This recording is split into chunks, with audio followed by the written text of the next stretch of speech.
Buenos días, soy el doctor Hermán Esteban Ordóñez, docente de la Cátedra de Semiología, y vamos a dar inicio con esta charla al estudio de la semiología del sistema nervioso, desarrollando en la misma el estudio del estado de conciencia y el estudio del coma.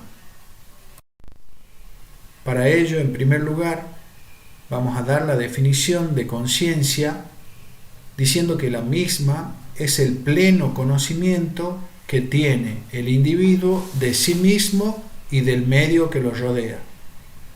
Entonces, definimos conciencia como el pleno conocimiento que tiene el individuo de sí mismo y del medio que lo rodea. Esta conciencia tiene componentes. Los vamos a dividir a los mismos en un contenido de la conciencia y una reactividad de la conciencia. Ambos constituyen los componentes de la conciencia. ¿Qué es el contenido de la conciencia? El contenido está representado por las funciones mentales superiores. Es decir, que el aprendizaje, la capacidad de asociar ideas, la capacidad de prestar atención, la memoria, la taxia, la praxia, etc., constituyendo funciones mentales superiores, forman parte del contenido de la conciencia. ¿Qué localización anatómica le vamos a dar al contenido de la conciencia? Se ubica dentro de las estructuras córtico-subcorticales. Es decir, contenido de la conciencia representado por las funciones mentales superiores que acabamos de describir cuáles eran, tiene una localización córtico-subcortical. El segundo componente de la conciencia que habíamos mencionado lo constituía la reactividad. ¿A qué vamos a definir como reactividad? La reactividad está representada por la capacidad de despertar que tiene el individuo, por la capacidad de reaccionar ante distintos estímulos y por la capacidad que tiene el mismo de mantener ciclos de sueño y de vigilia. Entonces, reactividad va a estar representada o viene dada por la capacidad del individuo de despertar, reaccionar a estímulos y mantener ciclos de sueño y de vigilia. ¿Dónde tiene su asiento anatómico y funcional la reactividad? Depende fundamentalmente de un sistema que ustedes ya han estudiado, que se denomina sistema reticular activador ascendente, que lo vamos a ubicar con esta sigla SRA. Entonces, la reactividad de la conciencia depende de este sistema reticular activador ascendente. Acá hemos intentado hacer un esquema de lo que es el sistema reticular activador ascendente, diciendo que el mismo no constituye un verdadero núcleo encefálico, sino que es un conjunto de neuronas laxamente agrupadas en la región mesencéfalo-pontina, extendiendo desde ahí sus proyecciones hacia el tálamo, donde tiene núcleos de relevo, y posteriormente desde ahí una influencia tónica, o sea permanente, sobre la corteza cerebral. Es decir, sistema reticular activador y ascendente, conjunto de neuronas laxamente agrupadas en la región mesencéfalo-pontina, con proyecciones hacia el tálamo y de allí ejerciendo una influencia tónica sobre la corteza cerebral. ¿Qué más vamos a decir de este sistema reticular activador y ascendente? ¿Sí? Recibe, pero también recibe y envía impulsos desde los sistemas sensoriales, olfativo, gustativo, visual, y los sistemas sensitivos o somestésicos, que le envían pero también reciben información del mismo, y guarda proximidad anatómica y funcional con las estructuras que regulan, dato de valor semiológico importante, la función pupilar y los movimientos oculares. Sistema reticular activador ascendente, a través de núcleos de relevo talámico, influencia tónica sobre la corteza. Recibe, pero también envía impulsos desde los sistemas sensoriales, olfativo, gustativo, visual, y de los sistemas somestésicos sensitivos, y guarda relación anatómica y funcional con las estructuras que regulan la función pupilar y los movimientos oculares. ¿Se puede alterar la conciencia? Sí, lógicamente. Esta alteración de la conciencia puede suceder de manera parcial o de manera global. ¿Qué significa de manera parcial? Que alguno de sus componentes solamente es el alterado. En este caso, las alteraciones parciales son debidas a alteraciones del contenido de la conciencia, que ya habíamos definido al contenido de la conciencia como compuesto o formado por las funciones mentales superiores de localización córtico-subcortical. Dentro de estas alteraciones parciales de la conciencia, o lo que es sinónimo a alteraciones del contenido de la misma, vamos a mencionar a la obnubilación, a la confusión, al delirio y al estupor. Y finalmente nos vamos a referir a la alteración global de la conciencia, a la cual vamos a definir como coma y enseguida nos ocupamos de su estudio. Alteraciones parciales, o sea, alteraciones del contenido de la conciencia. ¿Cuáles hemos mencionado? Hemos mencionado la obnubilación. ¿Qué tiene un paciente obnubilado? Se encuentra lúcido, pero tiene alterada su capacidad de atención y su sensopercepción. Lo podríamos definir con una palabra, se encuentra como distraído la persona que tiene obnubilación. Esta alteración parcial de su conciencia comprometió la capacidad de atender y su sensopercepción. El paciente obnubilado está como distraído. Una segunda alteración de la conciencia es la confusión. El paciente confuso ya no está lúcido. Está vigil, es decir, que conserva sus ojos abiertos, pero tiene alterada su capacidad de atender o prestar atención, tiene alterada su orientación en el tiempo y en el espacio. También se ven alteradas su memoria y la capacidad de aprender, pero conserva el estado de vigilia. Está confuso, significa que está vigil, pero con alteración de todas estas funciones mentales que acabamos de describir: atención, orientación temporoespacial, memoria y aprendizaje. Una tercera alteración parcial de la conciencia la constituye el delirio. El delirio lo vamos a definir como un paciente vigil, pero con una alteración de la sensopercepción,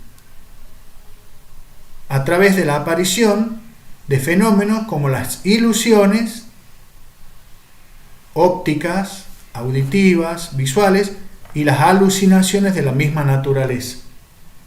Un ejemplo clásico de delirio lo constituye el delirium tremens de los pacientes alcoholistas. ¿Sí? Entonces, un paciente delirante está vigil, está despierto, pero tiene alterada la sensopercepción a través de la aparición de ilusiones y alucinación. La otra alteración parcial de la conciencia es el estupor. El estupor lo vamos a definir como una alteración global o total del contenido de la conciencia. Acá hay una alteración de todo el contenido de la conciencia, de todas las funciones mentales superiores. Pero este paciente conserva o persiste en él la capacidad de reaccionar a estímulos. ¿Qué significa? que todavía conserva su reactividad, solamente ante estímulos intensos, verbales o a veces dolorosos.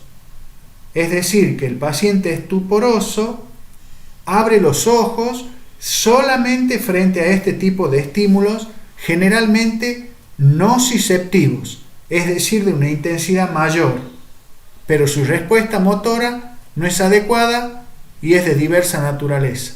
Ha perdido totalmente el contenido de su conciencia. Se puede despertar, pero solo ante estímulos nocivos.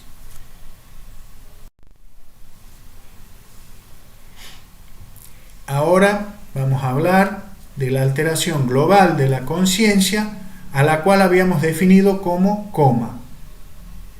¿Qué es el coma? Podríamos decir que coma es un estado de inconsciencia. Se ha perdido globalmente la conciencia, tanto su contenido como su reactividad. Porque es global, se pierde el contenido y se pierde la reactividad de la conciencia. O sea que el paciente ha perdido la capacidad de despertar, pero en grado variable va a conservar las funciones vegetativas y reflejas. Entonces, coma definimos como un estado de inconsciencia con ausencia tanto de contenido como de reactividad de la conciencia. El paciente no tiene reacción de despertar, no se despierta, ni aún ante estímulos intensos, pero conserva de manera variable las funciones vegetativas y reflejas. Vamos a decir del mismo que es siempre un estado transitorio. El coma es un estado transitorio. ¿Por qué? ¿Qué significa esto de la transitoriedad del coma? Que evoluciona, en el mejor de los casos, hacia la mejoría de su estado, en el peor de los casos, hacia la muerte, o hacia un estado que podríamos denominar como vegetativo y persistente. Es decir, aquella persona cuyo estado de conciencia se encuentra alterado de manera global por la presencia de coma, después de un determinado tiempo, ha entrado en un estado que vamos a denominar vegetativo persistente. ¿Sí?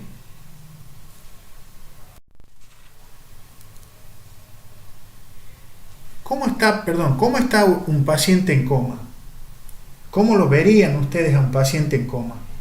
Está inmóvil, tiene los ojos cerrados, no realiza actos motores voluntarios y tampoco ofrece ningún tipo de respuesta verbal. ¿Por qué le habrá sucedido esto? Es decir, ¿por qué o cuáles pueden ser las causas del coma? A las causas o etiología del coma la vamos a dividir en dos grandes grupos. Hay comas por lesión estructural del sistema nervioso y hay comas que ocurren por trastornos metabólicos en el sistema nervioso. O sea, la primera gran división de las causas de coma lo divide en comas de origen estructural o alteración estructural y comas de origen metabólico. A su vez, los comas de origen estructural pueden ser por lesiones focales del sistema nervioso o por lesiones difusas del sistema nervioso, de extensión focal o de extensión difusa. Y los comas metabólicos pueden ser por alteraciones metabólicas propiamente dichas, por hipoxia encefálica, o sea, disminución del oxígeno a nivel del sistema nervioso, o por la presencia de sustancias tóxicas que terminan desencadenando la presencia de coma. Acá hay una división de los comas estructurales, lo habíamos dicho, que podían ser lesiones focales encefálicas.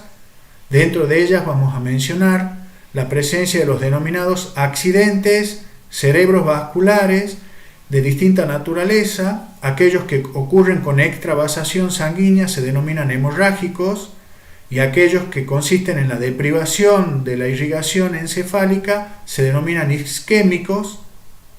Ambos, cuando son extensos, o sea, la superficie o masa encefálica comprometida es extensa, pueden provocar la aparición de un coma estructural focal. ¿Qué otra lesión? La presencia de un hematoma o coágulo intracerebral de diversa naturaleza puede provocar también la aparición de un coma estructural focal. Los tumores del sistema nervioso se comportan de igual manera, desencadenando la aparición en algunos casos de coma focal, estructural focal.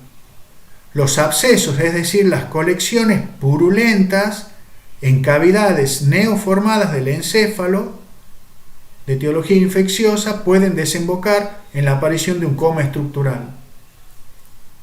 La acumulación anormal de líquido cefalorraquídeo, que recibe el nombre de hidrocefalia, puede provocar la aparición de un coma estructural. También hay lesiones que por afectación difusa del sistema nervioso pueden provocar comas estructurales. Dentro de ellas vamos a mencionar la inflamación de las membranas que recubren al encéfalo o meningitis, la inflamación del propio encéfalo o encefalitis de diversa naturaleza, virales, bacterianas, etc.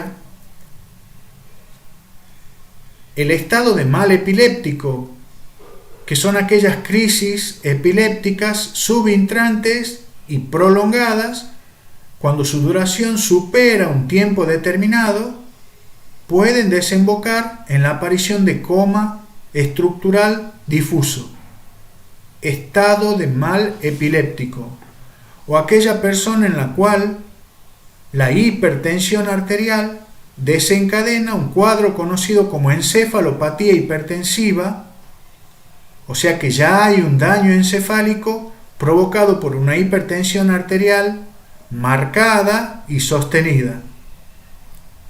Genera la aparición o puede generar la aparición de un coma estructural. Después una lesión traumática del encéfalo que de manera difusa se ve comprometido, que se denomina lesión axonal difusa y que también puede desembocar en la aparición de coma. Finalmente, algunas lesiones que provoquen un aumento de la presión intracerebral, lesiones por aumento de la presión intracerebral, como por ejemplo el edema cerebral de diversa naturaleza, a través de una lesión estructural difusa, puede provocar la aparición de coma.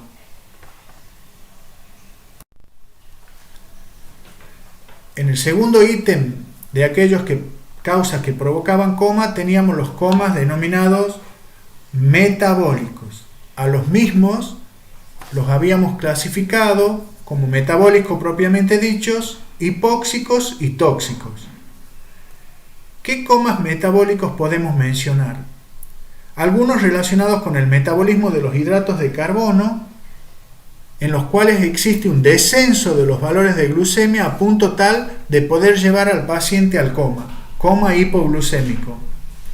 Otros están relacionados con un aumento en los valores de glucemia y sus complicaciones, por ejemplo, el coma que puede ocurrir en una cetoacidosis diabética o el coma que puede ocurrir también por hiperglucemia y que se denomina hiperosmolar coma no cetósico.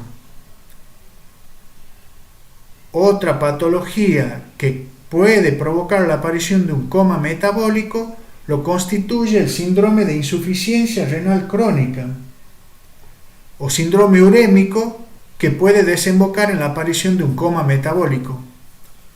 De la misma manera, el coma hepático puede suceder en aquellas personas con insuficiencia hepática y encefalopatía hepática de grado avanzado que desemboca en este coma hepático.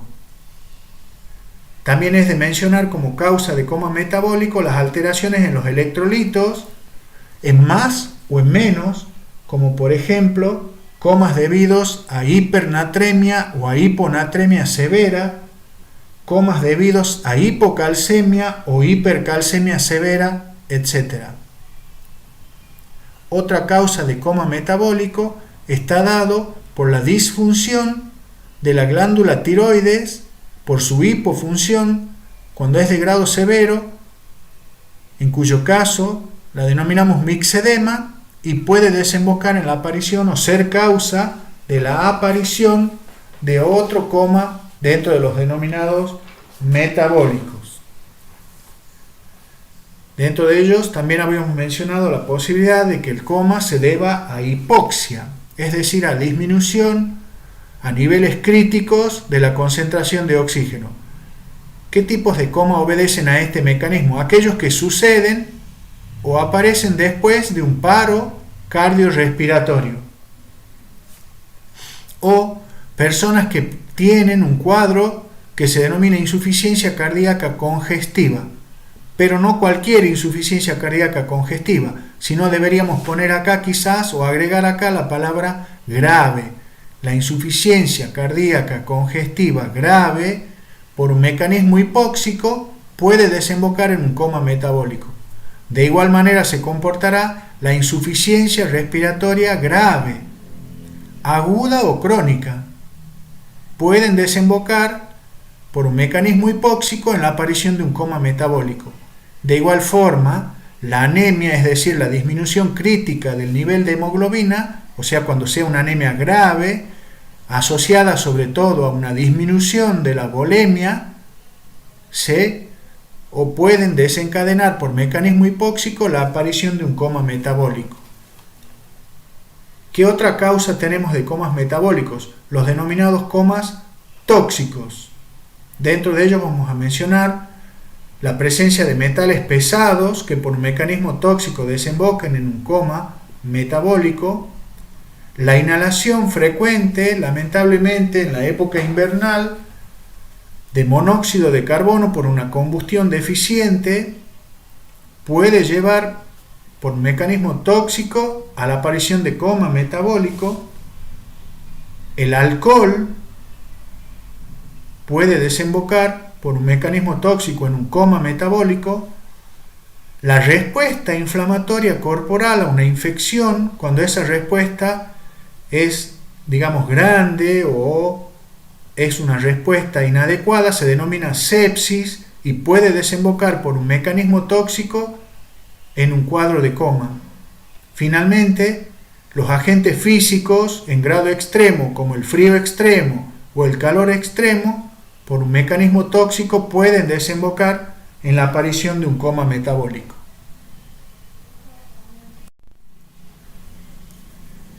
¿Qué manifestaciones clínicas tiene el coma? En primer lugar, un dato importante a tener en cuenta, por eso lo he remarcado, siempre recordar que el coma es una emergencia médica. Como toda emergencia médica, en él hay que prestar atención a la denominada reanimación inicial. Yo me encuentro con un paciente en coma. Lo primero que voy a hacer, considerándolo como una emergencia médica, es realizar la reanimación inicial. ¿Qué significa? Yo encuentro al paciente inconsciente, inmóvil, no abre los ojos, no hace actos motores voluntarios. Lo primero que me fijo es si su vía aérea está permeable. En segundo lugar, me fijo si respira o mantiene un mecanismo respiratorio adecuado. Y en tercer lugar, recién me aboco a estudiar su estado cardiocirculatorio. Es decir, que todo paciente en coma, constituyendo una emergencia médica, en todo paciente en coma aplico la reanimación inicial o ABC, vía aérea permeable, respiración, estado cardiocirculatorio. Y recién después me voy a abocar, una vez que garantizado vía aérea permeable, respiración y estado cardiocirculatorio, a desarrollar o a tratar de averiguar las causas del coma, para lo cual voy a hacer una historia clínica del paciente, prestando atención a diversos pasos. Me voy a fijar en las circunstancias en las que el paciente puede haber sido hallado y en la forma de inicio de los síntomas. Por ejemplo, si me dicen que aparecieron en forma súbita los síntomas de la persona, yo pensaré que el origen probablemente sea vascular, como por ejemplo una hemorragia intracerebral, o si han comenzado de manera gradual, pensaré en la posibilidad de un proceso infeccioso como una meningitis o una encefalitis. Los antecedentes personales también me van a ayudar. Puede que alguien me diga que era epiléptico y yo diré puede ser un estado posepiléptico. Mire, consumía drogas o alcohol y me orientaré a pensar en esas causas como causa del coma, ¿sí? Tendrán antecedentes, por ejemplo, de enfermedad cardíaca o enfermedad pulmonar previa, y pensaré yo en la posibilidad de una insuficiencia respiratoria o una insuficiencia cardíaca. Mire, doctor, era un paciente depresivo y pensaré que probablemente haya intentado suicidarse ingiriendo un tóxico o por otro mecanismo. He averiguado su antecedente y me dicen que es diabético. Entonces yo pensaré o que tiene un coma por hipoglucemia o que tiene alguna de las causas de coma por hiperglucemia, como la cetoacidosis o el coma hiperosmolar, ¿sí? Tiene antecedentes de enfermedad hepática y podrá ser un coma por insuficiencia hepática o por una hemorragia intracerebral, por asociación con trastornos de la coagulación e insuficiencia hepática, ¿sí? Si los síntomas que han desembocado en la instalación del coma lo hicieron de manera gradual, podré pensar en la posibilidad de una lesión expansiva. ¿Qué significa? Que el paciente puede llegar a tener la presencia de un tumor, de un absceso encefálico, etcétera, de crecimiento lento y lenta instauración de la sintomatología. Con respecto al examen físico general de la persona, podemos encontrarlo, por ejemplo, desnutrido, con un aspecto físico desalineado en los alcoholistas. Si ha tenido convulsiones, puede tener laceraciones o lastimados en la lengua. Si tiene venopunción, sugiere la presencia de una intoxicación por drogas. Si está hiperpigmentado, la piel y las mucosas, puedo pensar que puede ser un coma por una patología endocrinológica, que es el Addison. Hay pacientes con meningitis que tienen lesiones purpúricas en su piel, lo cual me orientaría a pensar en eso como una probable causa del coma. Puede que el paciente se encuentre con cialorrea, o sea, un aumento en la secreción salival y sudor, en la intoxicación por órganos fosforados. Puede que tenga una facies particular, por ejemplo, un hematoma bipalpebral bilateral, que me sugiera la posibilidad de un traumatismo de cráneo como causa del coma, más si va asociado a otorragia, o sea, sangrado por el conducto auditivo externo, ¿sí? La presencia de rigidez de nuca en el síndrome meningio o en la hemorragia subaracnoidea como causa del coma también puede ser detectable por el examen físico. Si el paciente tiene la facies abotagada, la ceja depapilada, la piel gruesa, seca, fría, yo pienso que probablemente tenga un coma mixedematoso.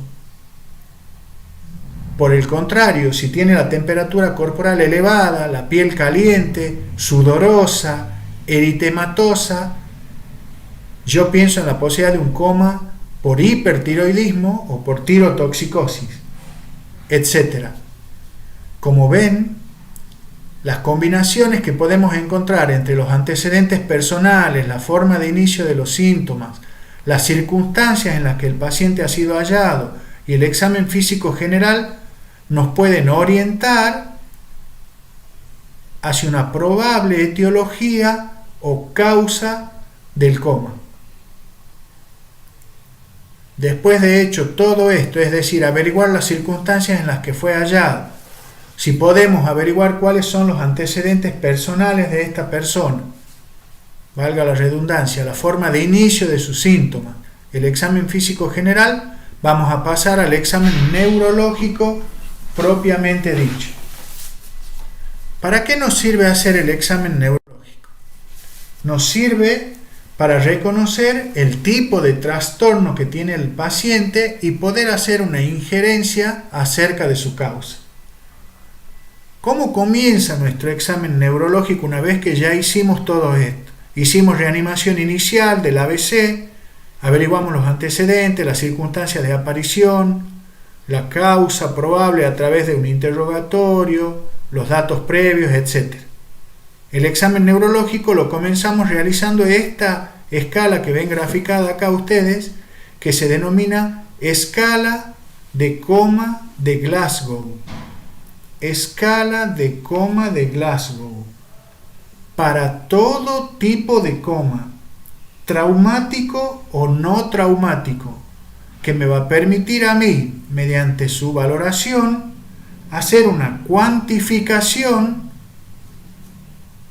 numérica de la magnitud de la depresión de la conciencia que tiene la persona. ¿Sí? No me informa otra cosa, solamente me informa la magnitud de la depresión de la conciencia de la persona. ¿Sí? Mediante la valoración de estos ítems que están remarcados acá. Apertura de los ojos o respuesta ocular. Respuesta verbal, respuesta motora. ¿Sí? Otorgándole un puntaje a cada una de las respuestas obtenidas en cada uno de los 3 ítems.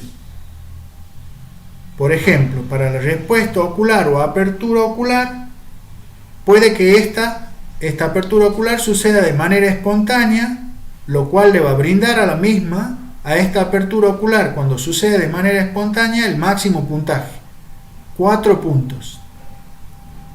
Suponiendo que no sea así y que la apertura ocular no esté sucediendo de manera espontánea, pero sí responda ante un estímulo verbal, la respuesta ocular ahora ya no tiene un valor de 4, sino que tiene un valor de 3. Suponiendo que no responda ni en forma espontánea ni a la voz, pero sí lo haga, por ejemplo, ante un pellizco o estímulo doloroso, el valor ahora de la apertura ocular va a ser de 2. No lo abrió espontáneamente, tampoco a la voz, tampoco con el dolor, o sea que no responde, no abre los ojos, ni aún ante un estímulo doloroso, la respuesta ocular vale 1 punto.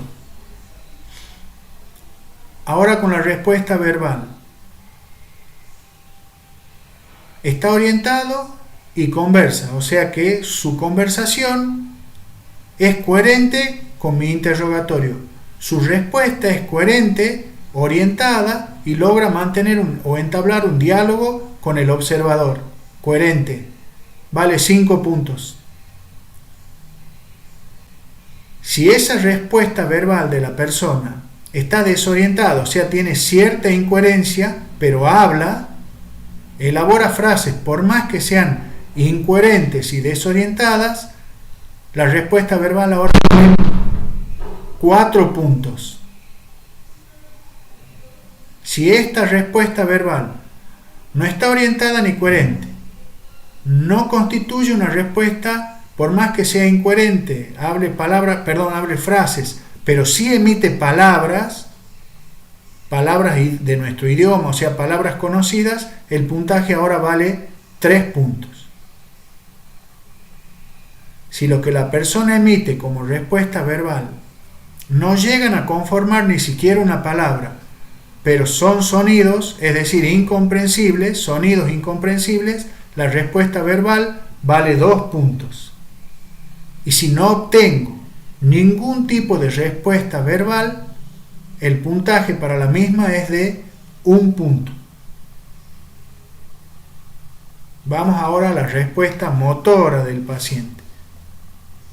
Si el paciente obedece una orden verbal, ahí está esquematizado el cuerpo del paciente y su respuesta. Si el paciente obedece mi orden, yo digo que tiene un puntaje para la respuesta motora de 6 puntos. Supongan que no obedece mi orden.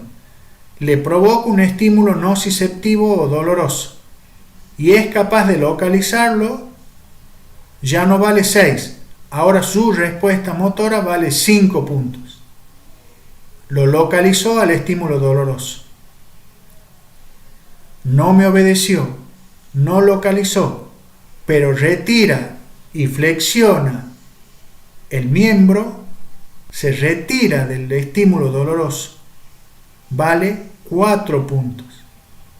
Me alejo, o se aleja, mejor dicho, el paciente del dolor. Puede que no obedezca, ni localice, ni se retire del estímulo doloroso. Solamente flexione los miembros, pero no los retire del estímulo doloroso. Eso va a valer 3 puntos.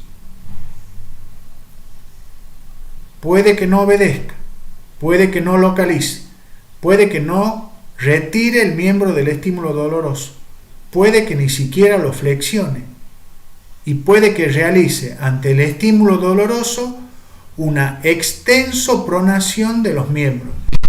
Extender y pronar. Eso va a valer 2 puntos. Puede que no me obedezca, puede que no localice, puede que no retire el miembro del estímulo doloroso, puede que no realice una flexión, puede que ni siquiera realice una extensopronación de los miembros, o sea que no obtenga yo ninguna respuesta de parte del paciente pese a los estímulos nociceptivos, y eso vale 1 punto. Entonces, ¿a qué va a ser igual la escala de Glasgow? Va a ser igual a la sumatoria aritmética de los puntajes obtenidos en la valoración de la respuesta ocular más la verbal más la motora. De allí que el puntaje mínimo va a ser 3, la sumatoria de 1 de ocular, 1 de verbal, 1 de motor, frente a un puntaje máximo de 15, la sumatoria de 6 de respuesta motora, 5 de respuesta verbal, 4 de respuesta ocular. Y de allí todas las combinaciones posibles que se le ocurran entre 3, que es el mínimo, y 15, que es el máximo. Como ustedes ven, en esta simple prueba rápida, fácil de hacer, fácil de reproducir, fácilmente transmitible, que permite un control evolutivo del cuadro, en esta simple evaluación de estos 3 ítems, estoy valorando tanto el contenido de la conciencia, sobre todo a través de la respuesta verbal, como su reactividad, sobre todo a través de la respuesta ocular y motora. Con esta simple prueba estoy valorando tanto contenido como reactividad y dándole un número, es decir, es una escala numérica.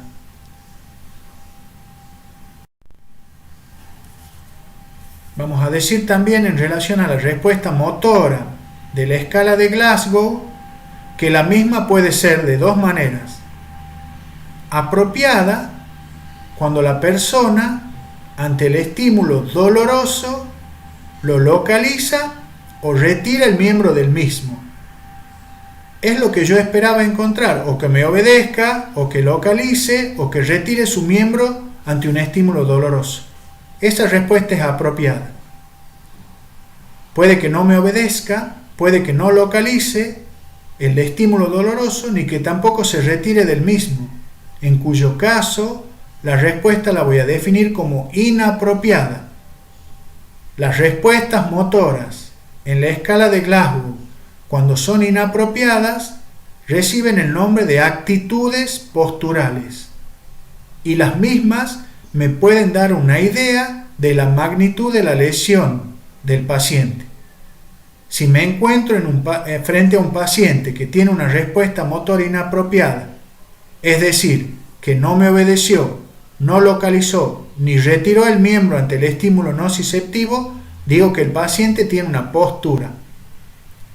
Si dicha postura consiste en la flexión de los miembros, la voy a denominar postura de decorticación. La persona que responde al dolor con flexión de los miembros se encuentra decorticada, sin función cortical. Sin función cortical. Por el contrario, si yo lo estimulo con dolor, no localiza, no se retira, digo que tiene una respuesta inapropiada o actitud postural. Y si la misma consiste en una extenso pronación de los miembros, yo digo que el paciente tiene una postura, pero en este caso de descerebración. El que ha respondido al estímulo doloroso no ha sido la corteza, ni mucho menos, tampoco las estructuras subcorticales, sino el que ha respondido con la extenso pronación es el tronco encefálico. Respuesta motora de tronco o postura de descerebración. Puede que no obtenga ni siquiera ningún tipo de respuesta. Ni a la orden, ni al dolor, ningún tipo de movimiento en el paciente. En ese caso, el paciente probablemente tenga una lesión o pontina baja o vulvar, lo cual sería mucho peor. ¿Se entiende lo que es una postura? Actitud postural o postura es una respuesta motora inapropiada.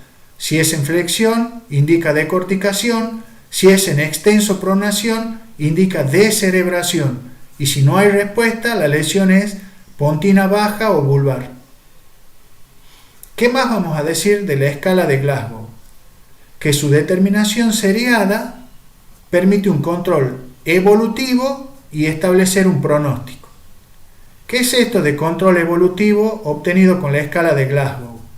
Que si el puntaje que obtengo es bajo o en una determinación posterior está en descenso, la lesión o causa es de mal pronóstico. ¿Sí? Control evolutivo y pronóstico. Puntaje bajo o en descenso, mal pronóstico. Puntaje alto o en ascenso, mejor pronóstico del paciente. Si en un primer control tenía 9 de Glasgow y en un control subsiguiente tiene 12 de Glasgow, la cosa está mejor, tiene un mejor pronóstico. Al revés, como decíamos recién, si tiene un puntaje inicial de 9, supónganse, y en el próximo control tiene 7 o en descenso, tenemos mal pronóstico. Para eso también sirve la escala de Glasgow. ¿Para qué más sirve? Para dar una idea de la magnitud del deterioro de la conciencia. Si la sumatoria en la escala de Glasgow me da entre 15, que es lo normal, y 12, yo digo que el paciente tiene un deterioro de conciencia leve. Si por el contrario el puntaje o sumatoria en la escala de Glasgow me da entre 11 y 9 puntos, yo digo que el deterioro de la conciencia de este paciente es moderado. Finalmente, si el paciente tiene una escala de Glasgow con una sumatoria igual a 8 o menos de 8, el paciente tiene un deterioro severo de la conciencia, está en coma.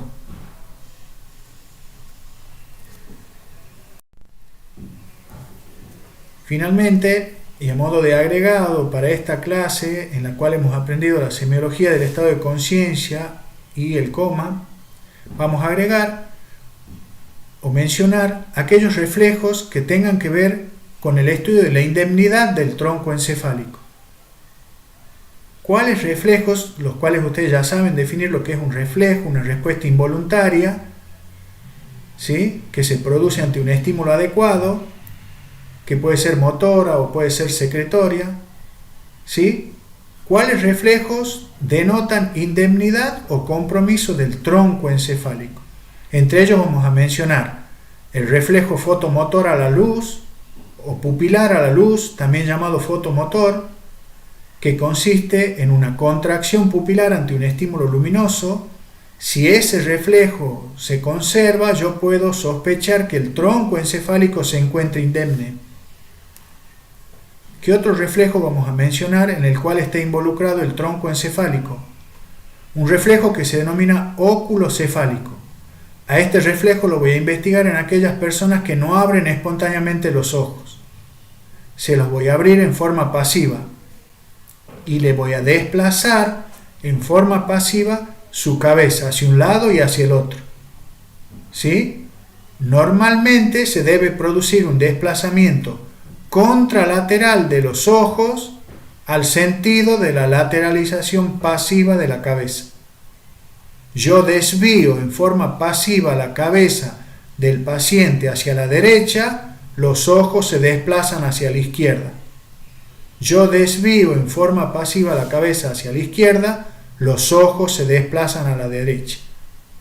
Ese reflejo se denomina óculo cefálico. Si está presente, indica indemnidad del tronco encefálico.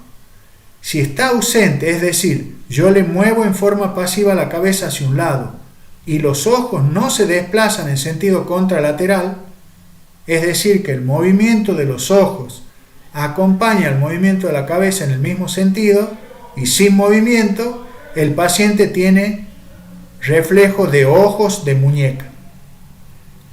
O sea, ya no tiene indemne su tronco encefálico, lo tiene comprometido. ¿Qué otro reflejo sirve para valorar el tronco encefálico? Un reflejo que se denomina óculo vestibular, que consiste en estimular con agua fría, 5 centímetros aproximadamente, el conducto auditivo externo. En condiciones fisiológicas se produce un desplazamiento homolateral de los ojos hacia el conducto auditivo estimulado. Si yo coloco el agua fría en el lado derecho, los ojos se desvían hacia el lado derecho. Si yo coloco el agua fría en el conducto auditivo externo izquierdo, los ojos se tienen que desviar hacia la izquierda. Si eso no sucede, hay compromiso del tronco encefálico. Es decir, que la indemnidad o normalidad de estos tres reflejos, fotomotor, óculo cefálico y óculo vestibular, su indemnidad o normalidad indicaría indemnidad del tronco encefálico. Muy bien, esperando que les haya servido, es que yo, me despido hasta una próxima oportunidad, dándole las gracias por su atención y será hasta luego. Muchas gracias.